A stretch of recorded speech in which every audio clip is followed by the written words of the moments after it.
A partir de agora, na Unesp FM, Observatório do Esporte. O programa que dá bola a todas as modalidades esportivas.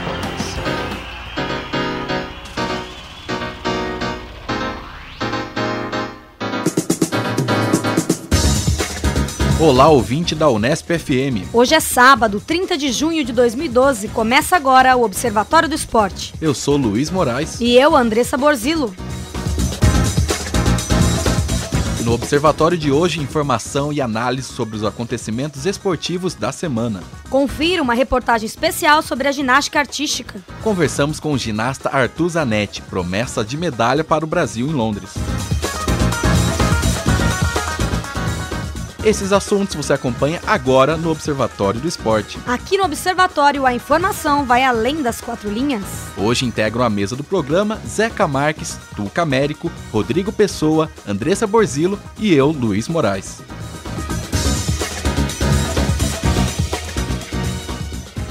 Quem não está aqui na mesa hoje, está direto de Ouro Preto via Skype, é o nosso comentarista Zeca Marques. Olá, Zeca, você tem aí as suas considerações de hoje? Um grande abraço a todos os amigos e ouvintes do Observatório do Esporte. Como você bem disse, estou aqui em Ouro Preto por ocasião do Intercom Sudeste, um evento que, como todos os eventos da Intercom este ano, tem como tema central de discussão o esporte e a comunicação. Eu quero fazer apenas uma referência. Semana passada eu não estive aí também nos estúdios para gravação. Eu estava em Portugal, no encontro da Associação Portuguesa de Sociologia, um evento no qual apresentei duas comunicações, e o Fábio Fleury, nosso dileto diretor, pediu que eu fizesse algum boletim sobre a cena esportiva em Portugal, como é que Portugal está vendo a Olimpíada. E eu já tinha adiantado para ele, para vocês, que na verdade o tema do momento em Portugal era, até anteontem, a Eurocopa. Porque Portugal começou de maneira muito tímida, perdeu na estreia para a Alemanha, mas depois foi crescendo a cada jogo e era uma equipe em que os portugueses chegaram a depositar alguma esperança de ir à final. E sucumbiu para a Espanha depois de 120 minutos sem que nenhuma das equipes fizesse gol. Mas Portugal tem um problema para a próxima Olimpíada, porque os seus três principais atletas foram submetidos a cirurgias recentemente e não vão para Londres. É o caso do Nelson Évora, medalha de ouro no salto triplo na última Olimpíada de Pequim.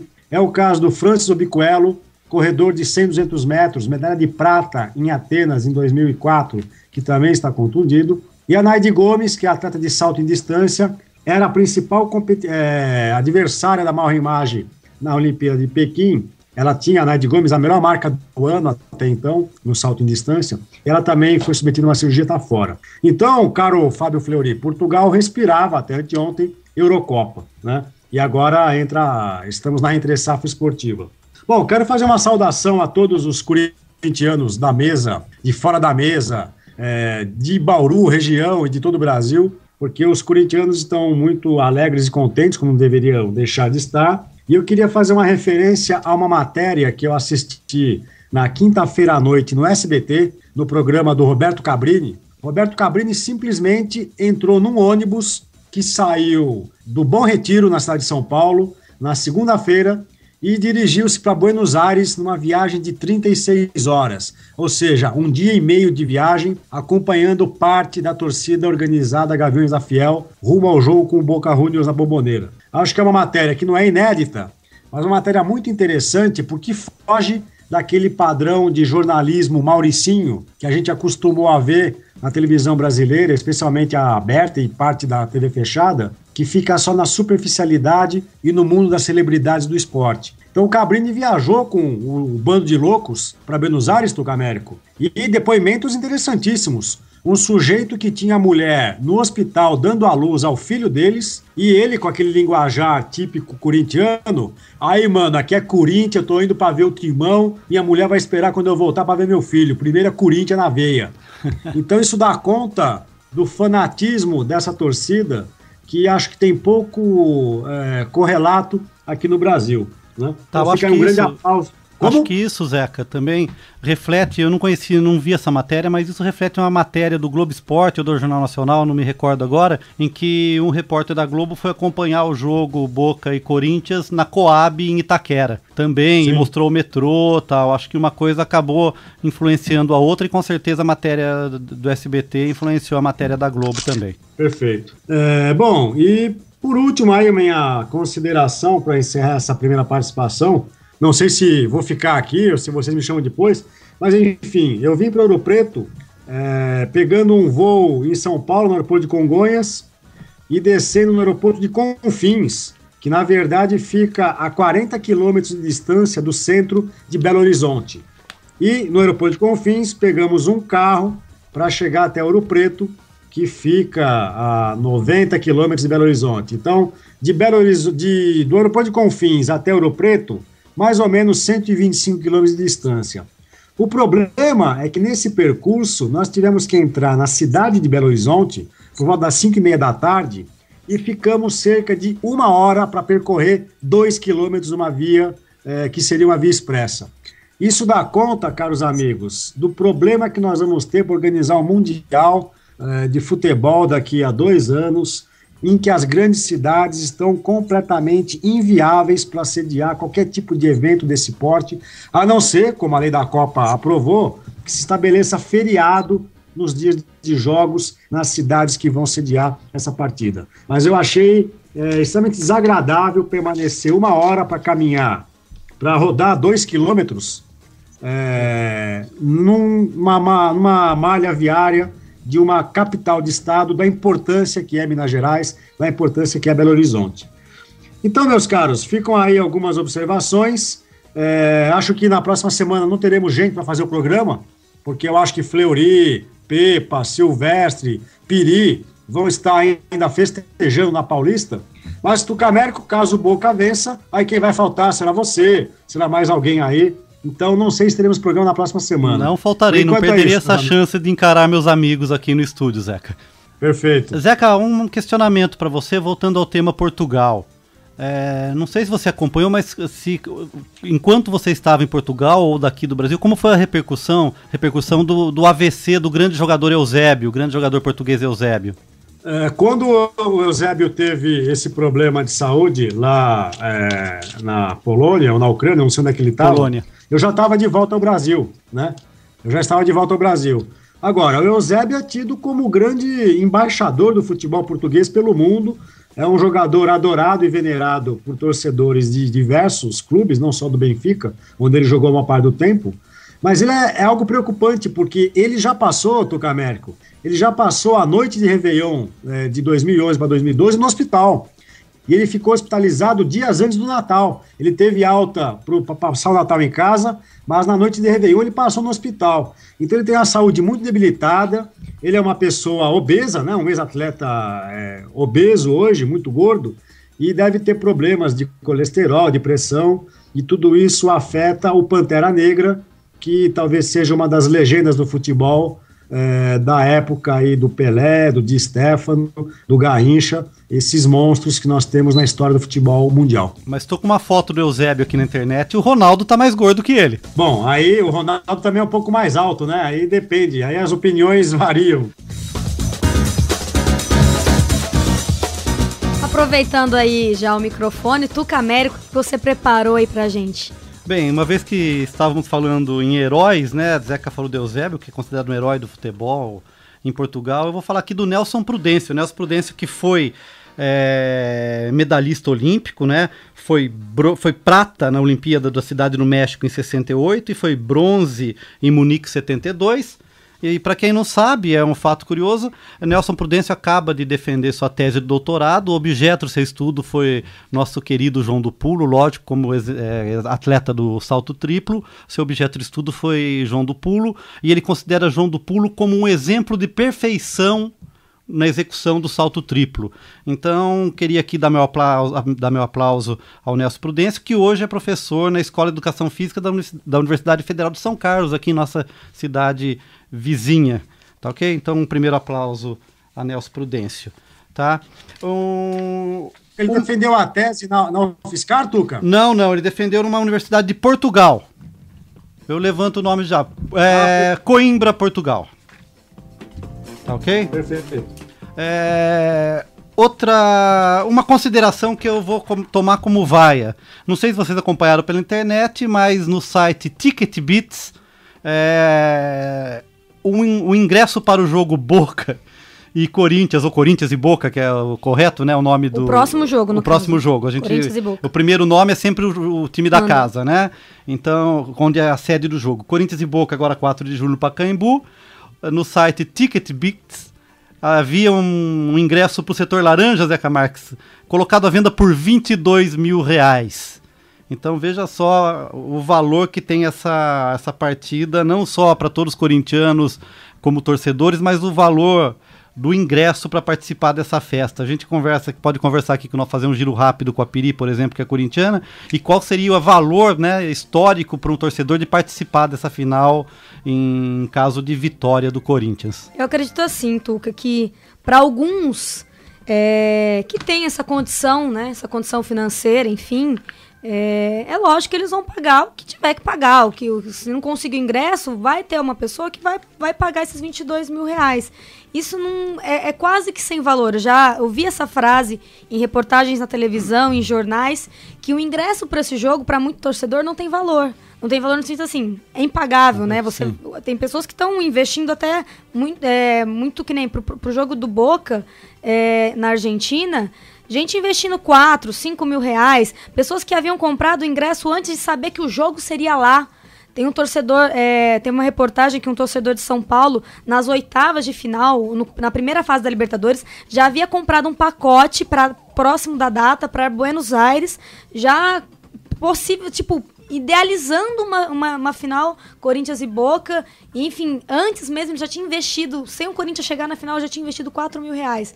Então, assim, é complicado você medir a paixão desse torcedor. O Zeca deu o exemplo aí do homem que o filho tá nascendo no hospital e ele tá indo no ônibus. Assim. Então, cada um tem uma medida. Eu não pagaria, óbvio, eu não tenho nem condição de pagar. Simples condição financeira. Fala, Zeca. Eu acho que tá barato esse ingresso 22 mil, porque é que nem Cometa Halley. O Corinthians só vai voltar para uma final de Libertadores daqui a 100 anos. Provocações. Provocações à parte, assim como Portugal não vai conseguir chegar ao título da Eurocopa também, a gente não sabe quando. Então, guarde aí o seu dinheiro para um dia você poder assistir a Portugal na final da Euro.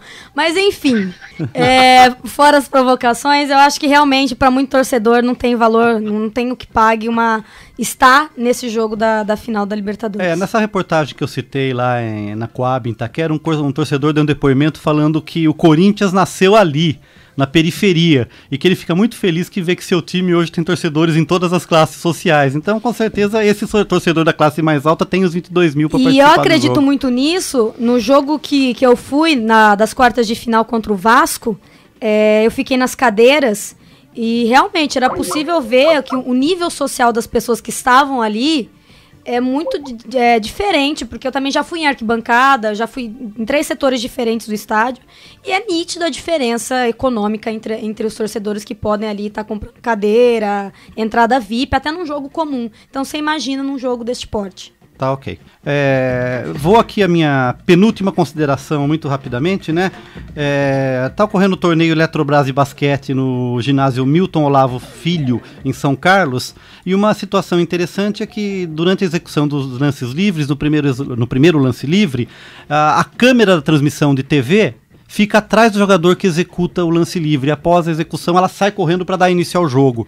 Então isso é uma coisa meio estranha, né? Eu acho que assim que acontecer algum acidente de um atleta atropelar um cameraman ou alguma coisa, eles vão passar a rever essa situação. Outra situação interessante também nessa transmissão é que além das câmeras, né, estão colocando microfones nos árbitros. Isso já teve uma experiência algum tempo atrás, se o Zeca lembrar, que colocaram... No próprio NBB é possível em alguns jogos acompanhar o... Né? Então eu tô aqui curioso para esperar o resultado disso. Vamos ver. Se do ponto de vista da transmissão é interessante, fica a dúvida da relação com o andamento do jogo, se isso pode atrapalhar ou não. Diga. No próprio NBB, alguns árbitros, às vezes, eles desligavam os microfones quando tinha que dar uma dura, né, no jogador. Uma dura mais dura. Porque às vezes o Sérgio Pacheco mesmo, né, que é um árbitro mais experiente, às vezes até mais falava um palavrão, né? Assim.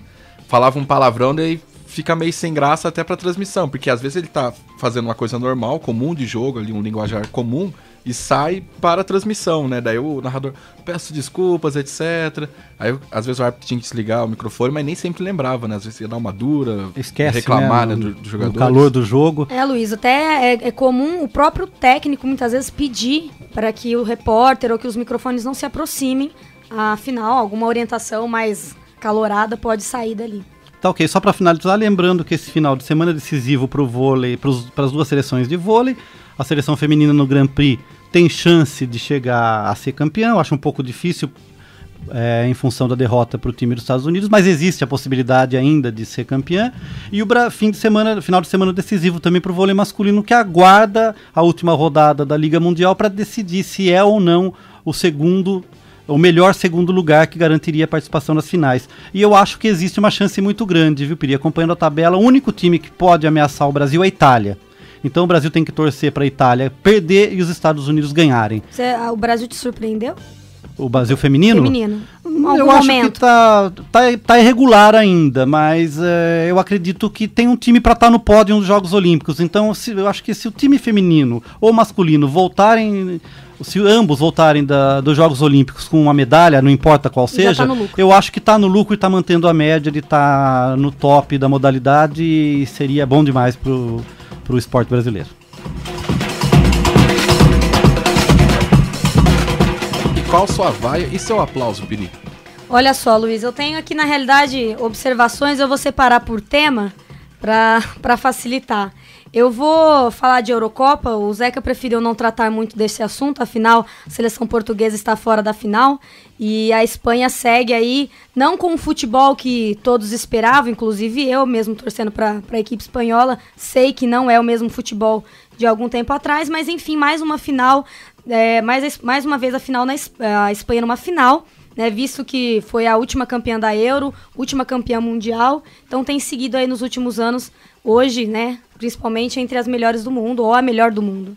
E a questão da Alemanha, Piri? O que você achou da Alemanha ter perdido de 2-1 para a Itália? Na realidade, a Alemanha tem esse certo eterno favoritismo alemão, ou a velha ideia do que realmente a Alemanha é sempre muito forte. E de fato, nessa Eurocopa, a Alemanha chegou como favorita, com um time muito, muito bem organizado dentro do campo, com jogadores com habilidades individuais, técnico valorizado, enfim, todo o cenário para a Alemanha chegar na final. Só que ela deu de frente com um time que tem uma camisa que pesa, querendo ou não, é um time muito experiente, e que tem ali 3 jogadores, e o melhor para mim entre eles é o Pirlo, determinante tanto no jogo contra a Inglaterra, mesmo a Itália não tendo marcado gols. O Balotelli, não podemos não negar a participação dele, afinal os 2 gols da semifinal e a postura dele dentro de campo foi determinante nessa reta final para a Itália. E o Buffon como um goleiro ali que sempre marca presença, enfim, a Itália soube ser a camisa, pesou a camisa italiana. E o favoritismo alemão talvez tenha prejudicado a seleção alemã, que não deixa de ser uma das melhores em termos, né? Se você pegar jogador por jogador, ela não deixa de ser. Teoricamente. Então, é a história do que o favoritismo não leva time nenhum para lugar nenhum, né? Ele te dá um pré-jogo, mas ele não te prevê nada. Então, eu já havia dito que a Itália poderia chegar primeiro pelo jogo contra a Inglaterra. Eu achei que a Itália se postou muito bem contra a Inglaterra. E aí chegou contra a Alemanha se impondo. E aí foi fatal. A minha consideração, até falando em Itália, na realidade um fator inusitado no jogo entre Inglaterra e Itália. A partida foi para os pênaltis. E o último pênalti, o pênalti que iria decidir o vitorioso, era um pênalti para a Itália. E quem estava atrás do gol era parte da torcida inglesa. Isso foi até destaque em muitos portais de internet, mídia impressa, mídia televisiva. E um torcedor inglês, para chamar a atenção do batedor italiano, ele abaixa as calças, e exatamente isso que estão pensando, e uma situação muito desagradável, né? Acho que quem está assistindo o jogo não quer ver um cidadão pelado na arquibancada. Ele fez se era o italiano que ia bater, quem tinha que ficar nu atrás do gol era uma mulher, não um inglês. Então, mas aí, né, vai saber, né? Não dá pra... O Gary Lineker, o jogador inglês, ele dizia o seguinte, que futebol são 11 contra 11, mas no final sempre ganha a Alemanha. Eu acho que agora as coisas estão mudando. O futebol são 11 contra 11 e no final quem ganha é a Espanha. Agora eu só quero lembrar você que Portugal já disputou uma final de Eurocopa em 2004 e perdeu em casa e contra a Grécia. E quero lembrar você que o Boca Juniors não é a Grécia. Não, sim, mas eu não falei que Portugal não chegou à final. Falei que Portugal não levou a Eurocopa. Mas enfim. Porque demorar 100 anos para ir para a final. Seguindo aqui o tema de Eurocopa, então aí tá um fato inusitado e nada agradável de se ver um inglês pelado atrás do gol, não foi legal. Seguindo em Eurocopa, um fator que é uma vaia minha ao jornal espanhol, o jornal italiano muito conhecido, Gazzetta dello Sport, que nesta sexta-feira estampou na capa uma foto de Balotelli, autor dos 2 gols contra a Alemanha, com o chamando de o orgulho da Itália. Até aí, tudo bem, né? O jogador italiano, filho de pais ganenses, foi o destaque do jogo, enfim. Só que, infelizmente, um dia antes dessa publicação, na quinta-feira, uma charge do mesmo jornal publicou caracterizado o Balotelli como um personagem do King Kong escalando o Big Ben em razão da vitória em cima da classificação em cima da Inglaterra. Isso pegou muito mal na mídia internacional, tanto que o próprio jornal emitiu uma nota depois pedindo desculpas ao Balotelli, e aí vem na sexta-feira com uma manchete, orgulho da Itália, mas mesmo assim, né, o erro é o erro, e depois que foi, como se diz, Inês é morta, né? Lamentável. É lamentável. E é o jogador que pode até definir um título para a Itália nessa Eurocopa. Ele que foi vítima de racismo até em outras partidas já na primeira fase da Euro. Então, mais aí um caso envolvendo o Balotelli e, nesse caso, a própria mídia italiana, né? Nos outros casos não, mas nesse caso a mídia italiana. Só retomando o tema páginas de jornal, primeira capa, né? Manchete de jornal, para deixar você feliz, Peri. Depois da vitória do empate do Corinthians com o Boca na Bombonera, no dia seguinte o Diário Esportivo Olé da Argentina esboçou uma capa que estava uma foto, né? E embaixo escrito lastimão, né? Porque que lástima quando alguma coisa dá muito errado lá na Argentina, eles falam que lástima. E a manchete foi lastimão. Característica do jornal Olé sempre capas bem-humoradas, né? Ou irônicas. Ou ofensivas também. Ofensivas, claro, né? E então, só para concluir Eurocopa, temos aí uma final Espanha e Itália. A Espanha chega como favorita, e aí tá para mim, o grande problema da Espanha nessa final é chegar como favorita e não apresentando futebol que já se vinha há um tempo mais recente, tão bom, comparado com o que se apresentou dessa Euro, um futebol abaixo do que se espera, mas chega com um time dentro de campo muito organizado e que, claro, com chance de ser campeão.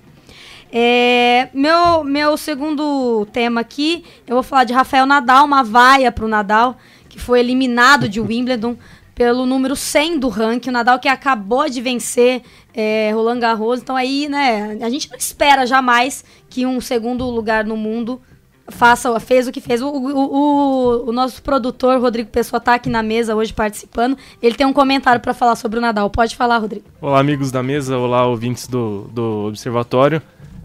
Uma das minhas vaias seria sobre essa derrota do Nadal para o número 100 em Wimbledon. A última vez que algo parecido aconteceu foi há 10 anos atrás, ou seja, não é algo normal.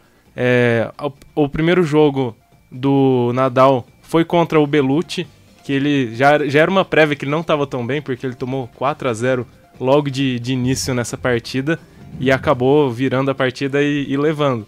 O ídolo do nosso amigo Fábio Fleury também, ele havia derrotado esse próprio Lucas Rosol.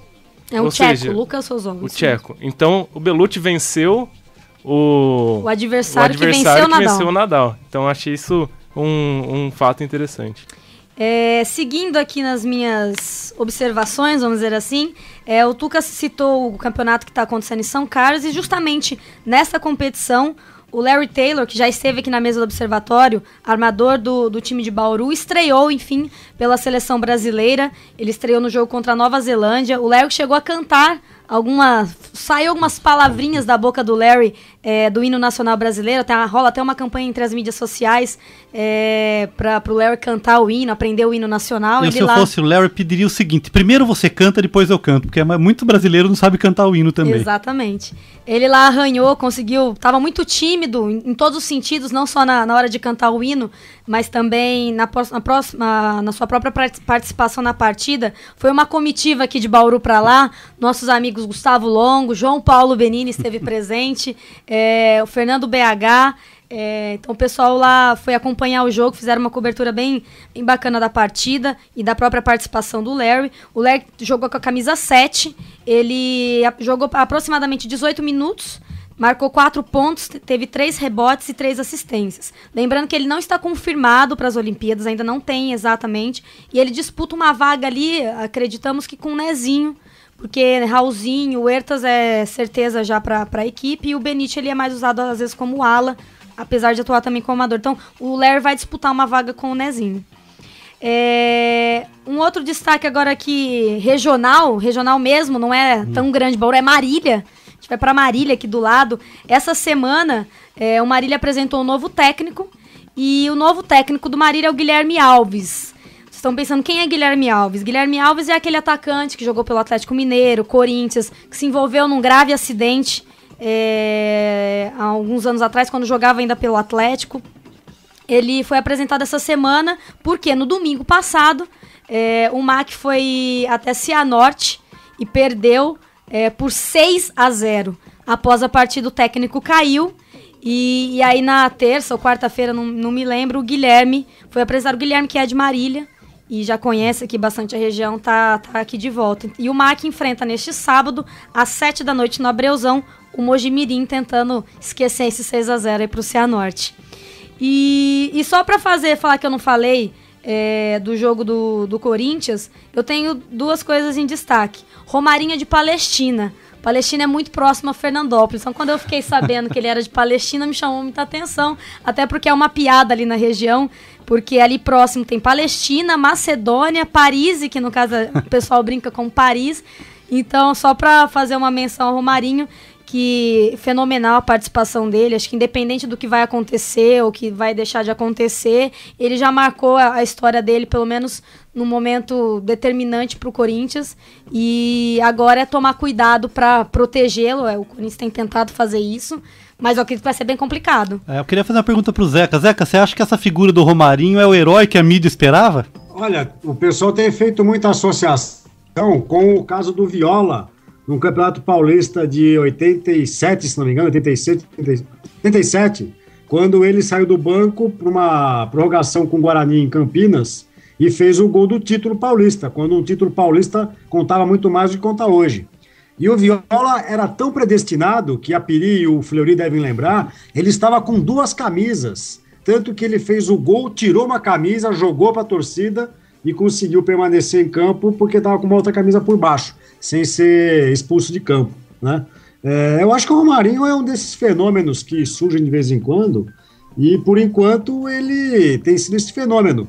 Vamos ver se não vai ser um jogador que irá se perder aí no meio da carreira, como aconteceu com o Viola, né? O Viola nunca foi jogador topo de seleção em Copa do Mundo, disputou uma de 94, mas depois foi parar, caros amigos, em reality show na Fazenda, olha só. E hoje disputa o glorioso campeonato de showball. Só outra menção que eu ouvi também, Zeca, em relação ao Romarinho, não uma comparação, mas lembraram o Tupanzinho, a final do Brasileiro de 90, fizeram algumas menções relacionando também. Mas eu acho que é outra situação, e não podemos negar a frieza do gol, o destaque, os 2 gols no jogo contra o Palmeiras. Realmente, vão ter muitas provas pro Romarinho daqui pela frente. Uma ele já passou, agora terão muitas, porque jogar no Corinthians é complicado.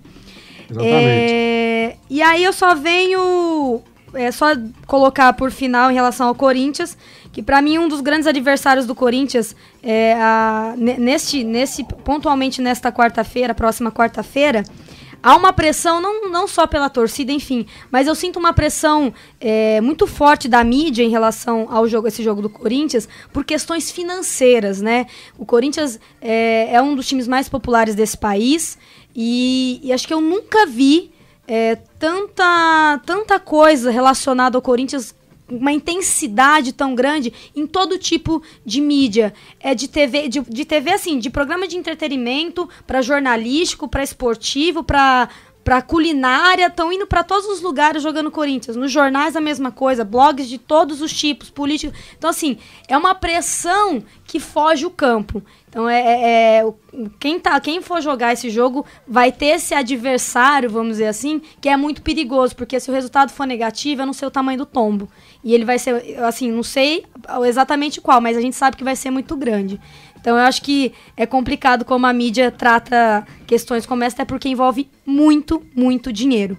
E a última questão, neste sábado, a gente que não tem muito a tradição de memória, neste sábado, 30/6/2012, completa-se 10 anos do pentacampeonato brasileiro, pentacampeonato mundial da seleção brasileira de futebol, aquela seleção de Ronaldo e Rivaldo, do Ronaldo Cascão. Tá aí uma lembrança dos 10 anos do Penta. Já se passaram 10 anos, meus amigos. O tempo voa.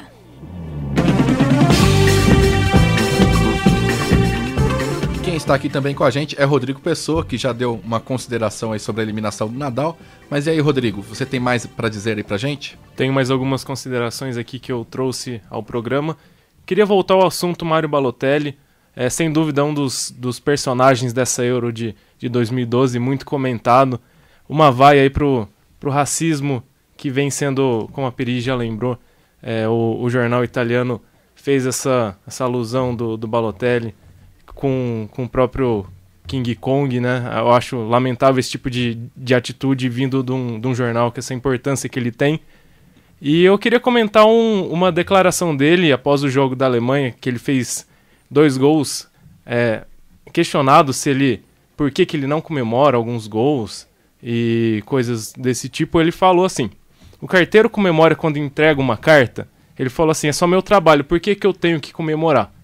Eu acho que o Balotelli, assim, ele fez uma declaração polêmica, mas pelas ofensas que ele vem sofrendo, seria estranho ele sair comemorando como todos os outros jogadores comemoram nessa competição. Ele deve estar muito, imagino que esteja magoado com as ofensas que ele vem sofrendo, mas ele vem respondendo dentro de campo, fazendo gols e atuando com bom rendimento.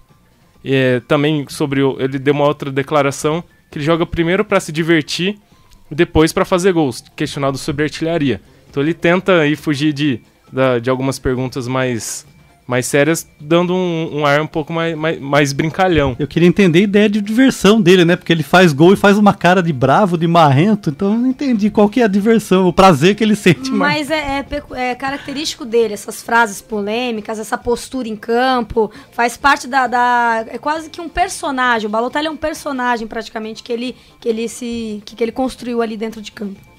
Aí para concluir, com a Itália chegando à final contra a Espanha já tem vaga na Copa das Confederações de 2013, só falta o país africano garantir essa vaga, os outros são o Brasil, o país sede, a Espanha já está garantida por ganhar a Copa do Mundo, Tahiti, Japão, Uruguai, México e agora a Itália também já garantiu essa vaga.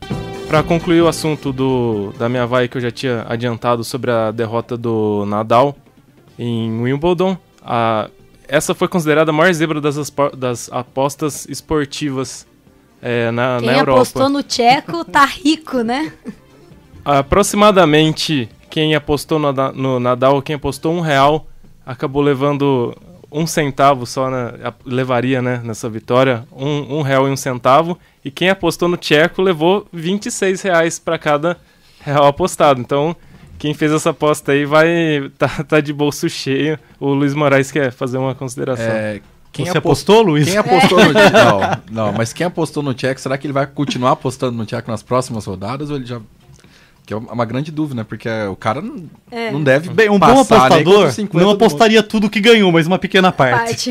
Ainda nessa reportagem, o tcheco já é tido como o 7º favorito a ganhar esse título. Então, de maior zebra... Pelo fato de ter vencido o Nadal, já deu um crédito muito grande para ele. Ele subiu no ranking das apostas. E ele é estreante nessa competição também, então dá todo um ar mais dramático. Ficou mais feio pro Nadal, né? Ficou muito mais feio para ele.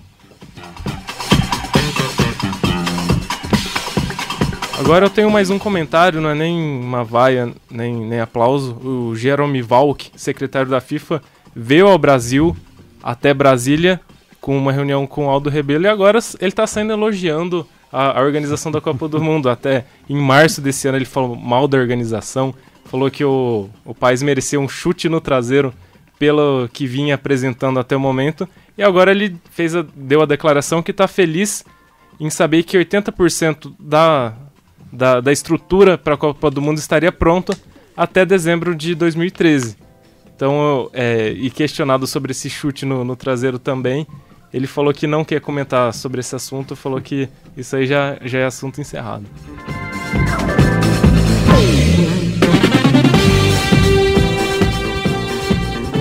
E aí, Luiz, o que você preparou pra gente de vai e aplauso aí pro programa?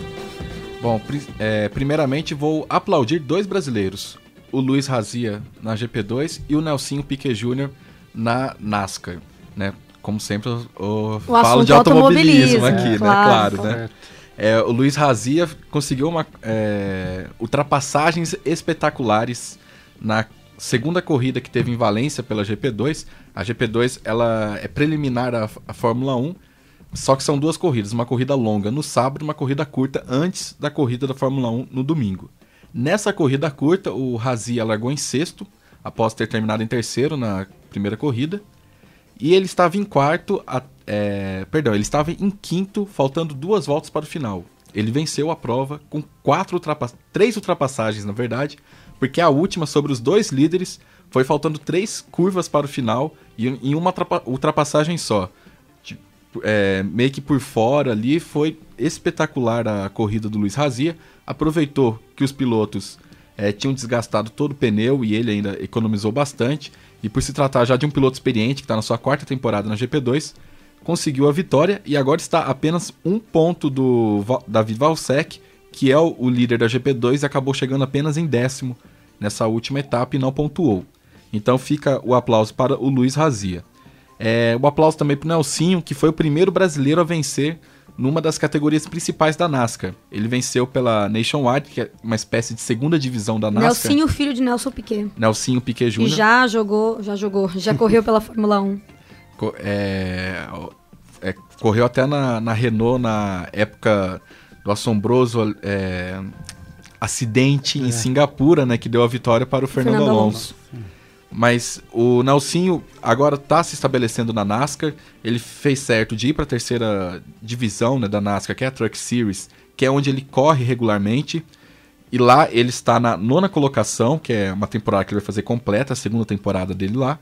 E na Nationwide ele vai fazer algumas etapas, algumas corridas. Ele não pontua nesse campeonato, mas conseguiu vencer, e isso fica na carreira do piloto. Fica no currículo. E fica muito bem, porque foi uma corrida que ele dominou. Não foi por sorte, como acontece muito na NASCAR. Ele dominou a corrida e acabou vencendo. Então fica o aplauso para o Nelsinho. Primeiro brasileiro a vencer uma categoria nacional. Temos outras categorias, né, nos Estados Unidos na NASCAR. Categorias menores, como tem o neto do Emerson Fittipaldi, Pietro Fittipaldi, está correndo e foi campeão ano passado, mas numa categoria regional ali, de uma cidade ou outra. Então, se tratando de categorias nacionais, o Nelsinho foi o primeiro. E falar também da Fórmula 1, que teve uma vitória emocionante de Fernando Alonso. Eu acho que nos últimos 10, 15 anos foi a vitória mais emocionante que teve na Fórmula 1, junto com a do Rubinho em 2000 na Alemanha. A vitória frente ali ao povo dele, né, que está um país em crise, que está sofrendo, e ele falou isso, né, que ele até falou que estava torcendo pelo Nadal, gostou do Nadal ter sido campeão. A participação da Espanha na Euro. A participação da Espanha no futebol. Então foi muito legal para o país essa vitória do Alonso, que vai se consolidando como grande candidato ao título, mesmo não tendo carro para isso. E também uma menção honrosa ao Schumacher, conseguiu um pódio depois de 6 anos praticamente, o último tinha sido em 2006. Enfim ele voltou. Voltou. A cena do Alonso é marcante porque a gente tem até uma imagem dele, às vezes um pouco arrogante, enfim, toda aquela amarra e tal, e você viu que ele se emocionou. Eu acho que o esporte tem esses momentos que ficam realmente marcados. E o último domingo em Valência, ele demonstrou realmente paixão, vamos dizer assim, pelo esporte. Enfim, são esses momentos que a gente não pode deixar de... A gente não pode esquecer nunca. Muitos brasileiros... Ô, Luiz, oi. Não haverá nenhum aplauso pro Barrichello hoje? Olha, o Barrichello conseguiu o melhor resultado dele na Fórmula Indy, né? No último final de semana, conseguiu um 7º lugar em Iowa, se não me engano. Tá melhorando, ainda não merece um aplauso, uma consideração. Alá Barrichello, ele vai alá Barrichello. Apenas uma consideração, então, aí pro Rubinho aí conseguir o melhor resultado aí dele na Fórmula Indy. E eu vou falar também um pouquinho de NBA, que teve o draft, né, de alguns jogadores novatos. Teve 2 brasileiros envolvidos. Um acabou não sendo draftado, né, como se disse, que é o Scott Machado, que era até o mais esperado, né, um armador muito promissor, que o Rubem Maiano observa, apesar de ter nascido nos Estados Unidos, é filho de pais brasileiros e pode atuar pela seleção brasileira. Mas tivemos o pivô Fábio Melo, que foi draftado pelo Boston Celtics, que é o maior vencedor, né, da NBA, tem 17 títulos, se não me engano. Então fica aí uma consideração interessante, um brasileiro sendo draftado aí por um grande time na NBA.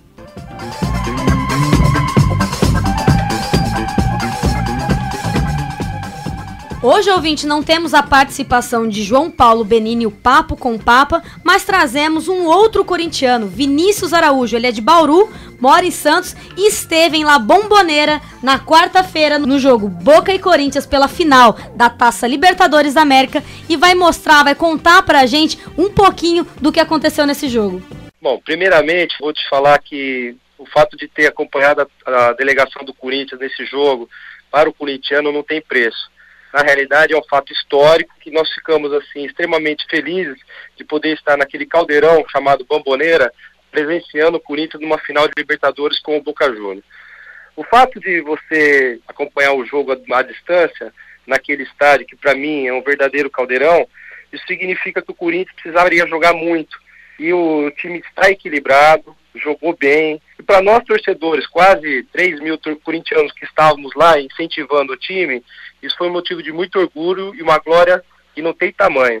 Quanto à segurança, nossa, foi perfeita. Realmente eles deram uma aula para todo no sistema de segurança, desde o acompanhamento, ao transfer no hotel, acompanhamento da polícia junto a todos os ônibus, as vans dos corintianos, que se encontraram numa praça intermediária do caminho lá do bairro da Bombonera, e não tivemos problema algum, pudemos até ir uniformizados, com camisas, com casacos, porque estava muito frio, do Corinthians, sem problema algum. Realmente foi muito tranquilo, eles estão de parabéns que a gente não teve um aborrecimento, não cruzou com a torcida do Boca, e no final do jogo, aguardamos 2 horas, todo mundo sair do estádio e também fomos conduzidos de forma tranquila para a van. É isso que eu tenho a dizer e muita sorte pro Timão no jogo de volta no Pacaembu. Antes de fazer qualquer comentário aí sobre a participação do Vinícius, eu queria destacar que ele é corintiano mesmo, porque a todo momento que ele foi falar Corinthians, ele falou Corinthians. Então, tá aí... Legítimo. Esse é legítimo, né? Eu acho muito interessante o comentário dele em relação à segurança do jogo, de uma partida como essa. E a gente tem aqui o Tuca, que esteve na Argentina durante aí uns meses. Eu queria saber, Tuca, ali em volta de La Bombonera, qual a situação das ruas? É fácil sair do estádio? Não é fácil não, Piri. Eu tive a experiência engraçada até, né? O único jogo que eu assisti de verdade de futebol foi um Olimpo e Argentino Juniors no estádio Dom Diego Armando Maradona, que é o estádio do Argentino Juniors. E eu tive uma experiência sem querer com os amigos brasileiros, que eu recebi uns amigos brasileiros que não gostam de futebol e a gente estava passeando pela cidade e eles resolveram conhecer o Caminito, que fica no bairro muito próximo, no bairro de La Boca, muito próximo do estádio.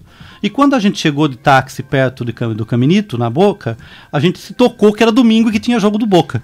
Né? Então tem todo um aparato policial, é todo fechado em volta, as ruas que são vielas, na verdade, ao redor do estádio são fechadas, é muito difícil você, até depois que começa o jogo, andar perto do estádio, porque tem um controle muito grande da polícia, o portão por onde entra a torcida adversária, por onde entra a torcida do Boca, e a gente, atravessando, você vai para o Caminito, que fica na beirada do rio.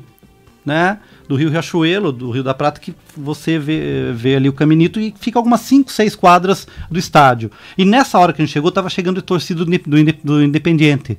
E foi a coisa mais linda que eu já vi, a torcida chegando em bloco, todo mundo de vermelho, na maior tranquilidade. Sem nenhum problema que eles separam as entradas. Tá? E esse jogo foi muito interessante, depois a gente acompanhou de fora, realmente é assustador você escutar o barulho de fora do estádio. E depois, conforme você vai afastando do estádio, você vai vendo aquela arquibancada lotando, o chão tremendo, um barulho ensurdecedor. E o mais curioso é que o Independiente ganhou num jogão de 4-3 do Boca. Foi um jogo maravilhoso. Foi possível, né, perceber pelas imagens a pressão que o Boca faz, que a torcida do Boca faz. Eu me preocupo, confesso, se os argentinos terão esse mesmo tratamento, não no sentido né, ninguém vai ofender, enfim, tem todo... A equipe de São Paulo, o policiamento de São Paulo, com certeza está preparando também um esquema e tal.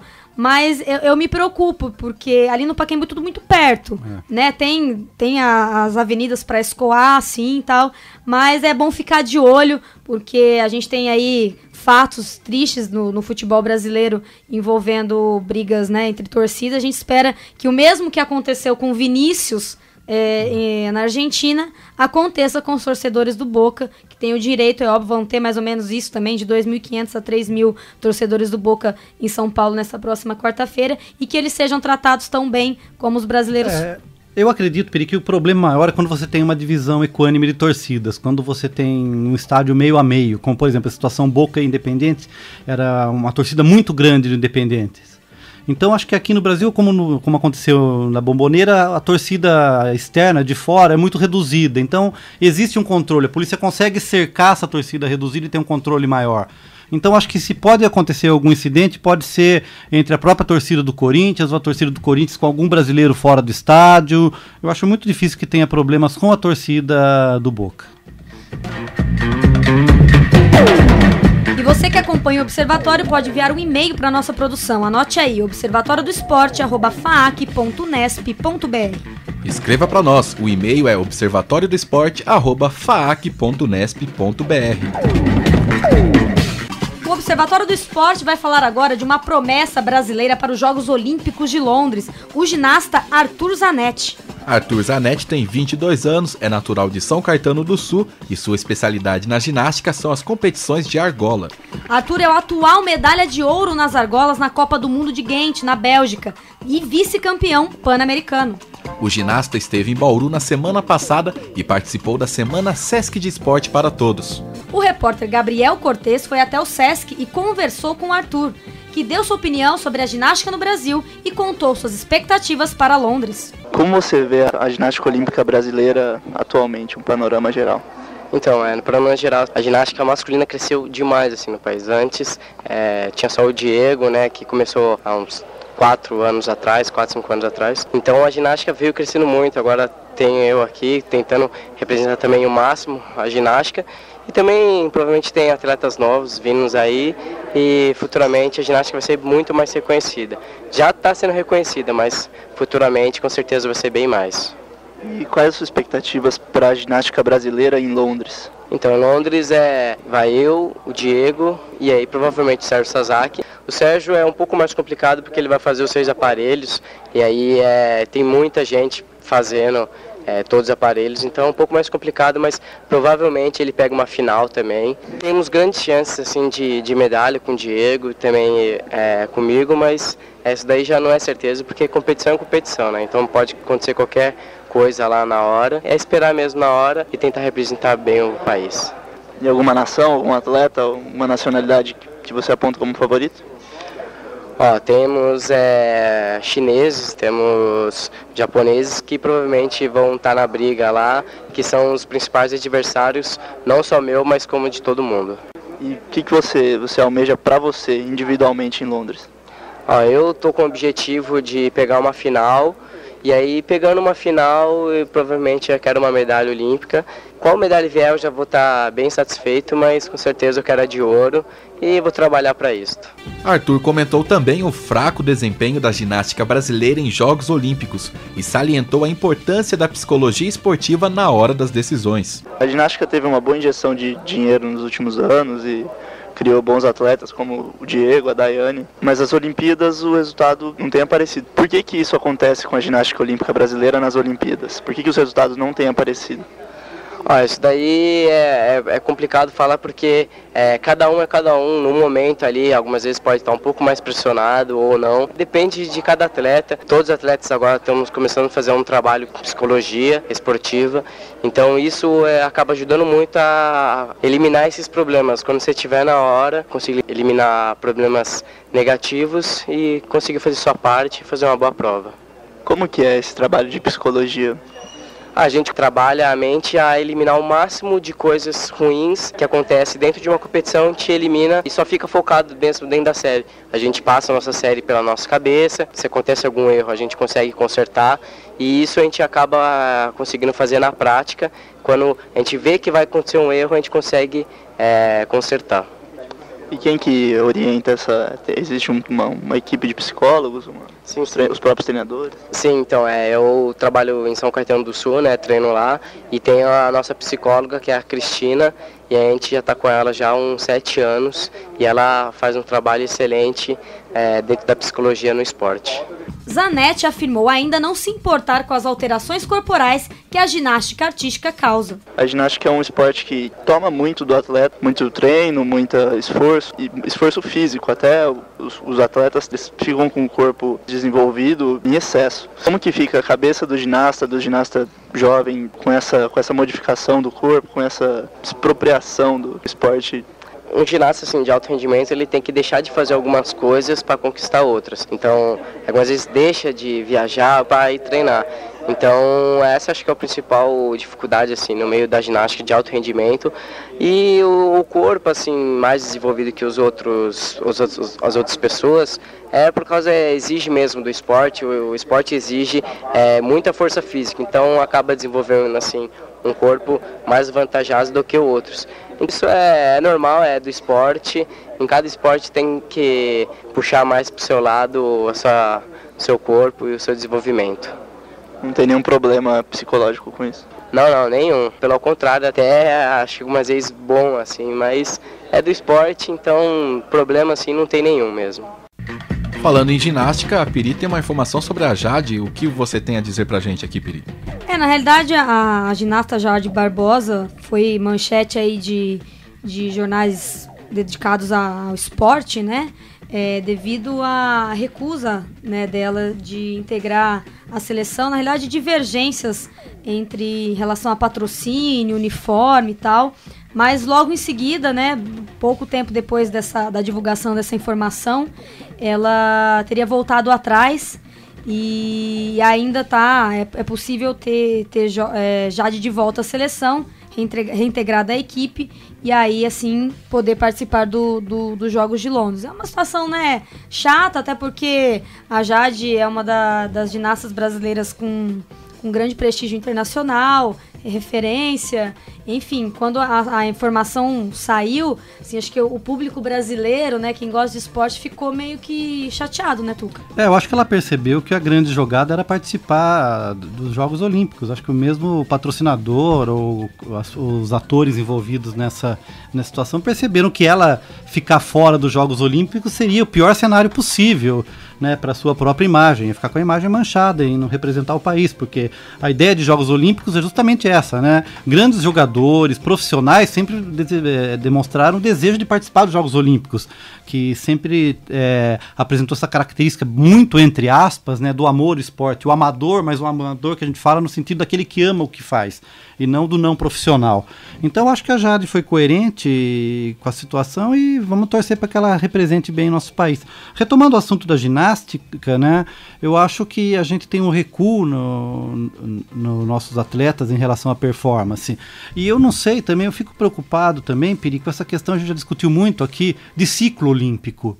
Então, quando você vê, por exemplo, o Zanetti ganhando etapas do Mundial um pouco antes dos Jogos Olímpicos, é muito legal, é muito importante para o país. Mas isso demonstra que ele está atingindo um nível antes do tempo.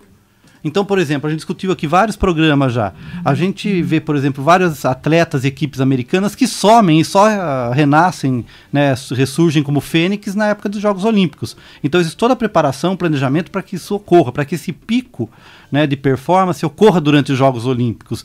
E com o desenvolvimento da performance dos atletas, a gente sabe que 1 milésimo de segundo, uma precisão ou imprecisão no movimento é que acaba determinando uma medalha ou não. Então, esse planejamento olímpico, eu acho que o Brasil anda pecando um pouco. A gente não tem essa expertise, essa experiência em conseguir fazer com que os nossos atletas cheguem realmente no seu ponto máximo, no seu ápice durante os Jogos Olímpicos. Então, me preocupa um pouquinho essa situação. Espero que eu esteja errado. Lembrando que, no caso masculino, o Brasil não vai com uma equipe, né? Vai com 3 atletas, no caso o Arthur, o Diego Hipólito e mais uma vaga que ainda não está definida, mas não vai com uma equipe, né? Então tá aí o que você está acabando de dizer. Assim, só para completar em relação a Jade, não está resolvida ainda essa questão, até porque a própria Confederação Brasileira de Ginástica já havia convocado a Laís Souza para o lugar da Jade, então fica aí alguns empecilhos, a gente não sabe ainda como que vai desdobrar essa história. E eu acho que precisa também pensar, em relação aos esportes olímpicos, a criação desses grupos de atletas ou seleções permanentes.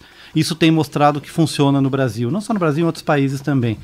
Então, acho que a ginástica brasileira teve sua melhor performance, pelo menos no feminino, quando tinha aquela seleção permanente treinando em Curitiba.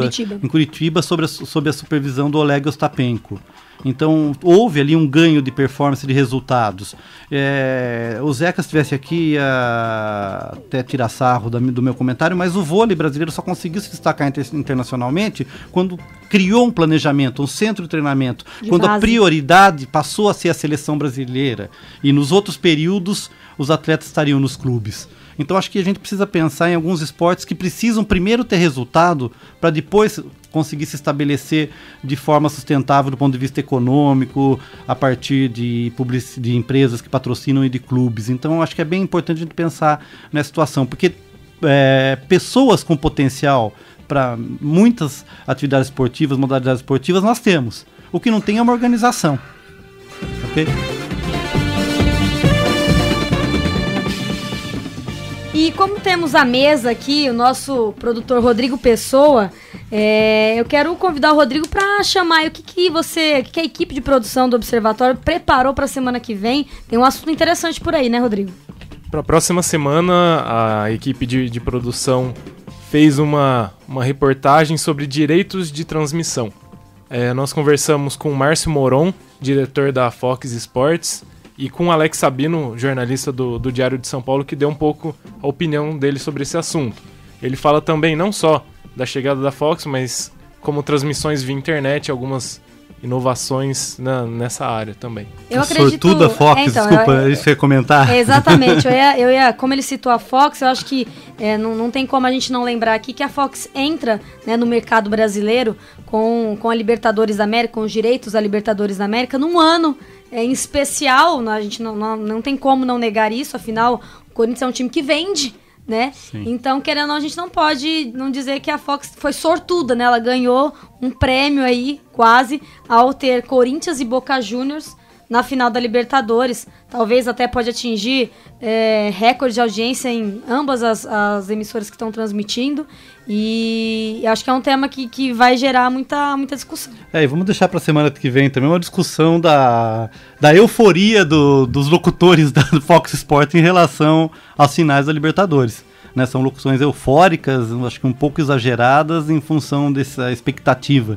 Tem a ver com o lance da emissora entrar agora nesse mercado, ter a participação, vamos dizer assim, ativa dos clubes brasileiros, porque Santos, Corinthians, muitos clubes brasileiros na Libertadores, de repente a necessidade de se evidenciar o torneio está evidente na locução. Sim, e uma diferença que a gente vai comentar depois também de como a Fox Sports também não tem esse pudor em destacar os patrocinadores tanto do torneio quanto das equipes. você, ouvinte do programa que acessa as redes sociais, curta nossa página no Facebook. O endereço é www.facebook.com/Observatório do Esporte. Repetindo, www.facebook.com/Observatório do Esporte. Acesse também o site do nosso programa. O endereço é www.observatoriodoesporteunesp.blogspot.com. Repetindo, www.observatoriodoesporteunesp.blogspot.com. E o Observatório do Esporte está também no YouTube. Só digitar lá e ouvir nossos programas na íntegra.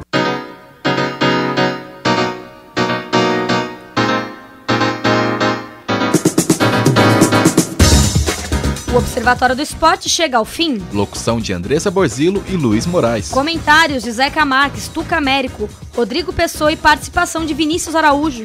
Equipe de reportagem: Rodrigo Pessoa, Gabriel Cortes, Fernando Martins e Fabiane Carrijo. Direção de Fábio Fleury, produção técnica de Paulo Pepa. O Observatório do Esporte é um projeto de extensão universitária financiado pela PROEX, a Pró-Reitoria de Extensão da Unesp. O Observatório é coordenado pelos professores doutores Marcos Américo, Ângelo Sotoviaranha e José Carlos Marques. Até a próxima semana. Até lá, o Observatório do Esporte, informação além das 4 linhas.